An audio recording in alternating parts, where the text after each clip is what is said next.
존경하는 34만 동대문 구민 여러분, 이태인 의장님을 비롯하여 선배 동료 의원 여러분, 그리고 이필영 구청장님과 공직자 여러분, 이 자리에 참석하신 언론인과 방청객 여러분, 안녕하십니까? 답심리 2동 장안 1, 2동 지역구 노연우 의원입니다. 본 의원은 출산지원금 지급과 저출생 극복을 위한 대책 방안에 대해서 구정 질문을 하고자 합니다. 먼저 우리 구 저출생 대책 사업인 출생지원금 지급에 대해서 질문하겠습니다. 구는 출생률 저하에 따른 사회 문제에 적극 대처하고 출생 장려 분위기를 조성하기 위하여 동대문구 출생 장려에 관한 조례를 2007년 12월 27일 제정했습니다. 이 조례 제4조 지급 수준에서는 첫째 아이 출생 시 30만원, 둘째 60만원, 셋째 100만원, 넷째 200만원, 다섯째 300만원을 지원하고 있습니다. 하지만 집행부에 확인한 결과 2022년부터 정부에서 첫 만남 이용권 200만원을 지원하면서 우리 교에서 지원하던 출생지원금은 작년에 폐지되었습니다.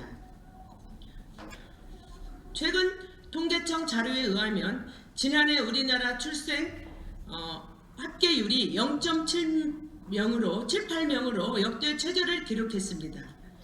사상 최저치이자 세계 최저 수준입니다. 이 수치는 OECD 평균 1.61명의 절반에 불과합니다. 우리 교의 상황만 봐도 매우 심각한 수준입니다. 2022년도 합계 출생률이 평균 0.62명으로 전국 평균 0.78명보다 한참 낮은 수준이며 출생 신고 건수를 보면 2018년 1919명에서 2022년도는 1489명으로 불과 5년 만에 무려 22%가 감소했습니다. 구청장님은 이런 수치가 상징하는 심각성을 알고 계십니까? 우리 구 출생 장려에 관한 조례가 규정되어 있음에도 불구하고 출생지원금을 지급하지 않는 것은 주민들과의 약속을 어기는 처사입니다.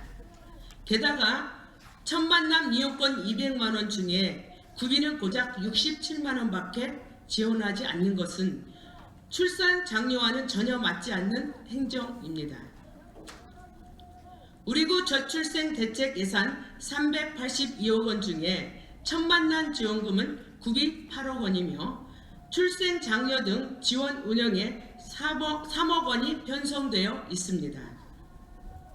2023년 총 예산액이 9천억 원인 재정 여건을 생각하면 저출생 대책 예산은 너무 적게 편성한 거 아닙니까? 정부는 점점 바닥으로 추락하는 출생률을 극복하기 위해 대통령이 직접 컨트롤 타워 역할을 맡아 정면 돌파하겠다고 선언했습니다. 반면 우리 구는 출생지원금을 폐지하여 정부 정책에 반하는 행정을 하고 있습니다. 본 의원은 저출생 극복을 위한 정책 가운데 출생지원금을 우선적으로 지원해야 한다고 생각하는데 구청장님 답변해 주시기 바랍니다. 다음은 저출생 극복을 위한 대책에 관한 질문을 하겠습니다.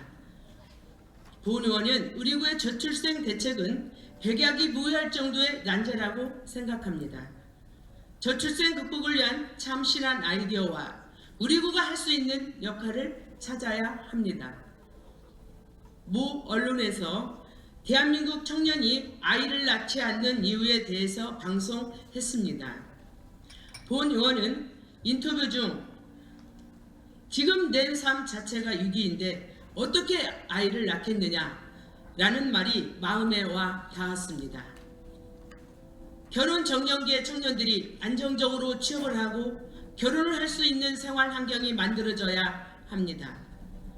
또 저출생 문제의 원인으로 꼽는 주거 환경 개선이나 보육시설 확충, 교육비 지원 정책 등 저출생 대책을 위한 다양한 방안을 모색하고 이를 위해서는 충분한 예산이 지원되어야 할 것입니다. 3월 23일자 신문에 따르면 강동구는 서울시 자치구 중 출생률이 1위를 차지한 지역으로 저출생 극복을 위해 1,368억 원이라는 많은 예산을 투입하여 출생 지원 정책을 추진했다고 합니다. 동대문구와 강동구 저출생 극복을 위한 예산을 비교하면 우리 구는 382억 원으로 강동구 1,368억 원에 비해 너무 적습니다. 이로 인해 출생률에 대한 결과치도 차이가 나는 것입니다. 또한 안양시는 다양한 출생 정책으로 2021년을 기점으로 출생아 수가 증가세로 돌아섰다고 합니다. 안양형 인구정책 중장기 로드맵을 수립하고 작년 인구 절벽 해소와 아이 키우기 좋은 환경 조성을 위해 다둥이네 보금자리 사업을 추진하여 시민이 체감하는 정책을 펼치고 있습니다. 올해는 출산지원금을 2배로 확대해서 지원할 계획이라고 합니다. 본 의원이 봤을 때 안양시는 넉넉하지 않는 예산을 가지고도 저출생 대책에 적극적인 행정을 펼치고 있다고 느껴집니다.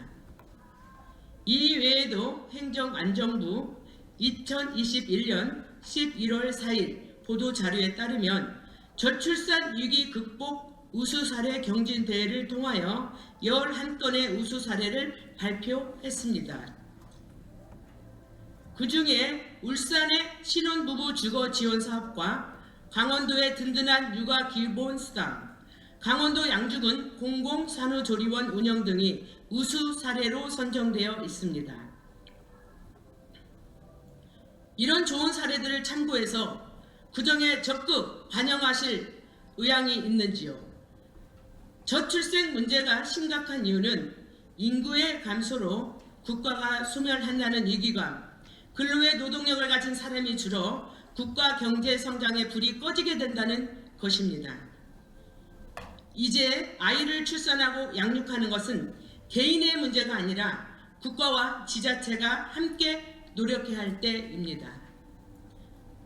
기초자치단체에서 할 수 있는 일이 없다고 단정하지 말고 적극적인 행정과 창의적인 정책 개발에 우리 동대문구가 앞장서 주시기 바랍니다.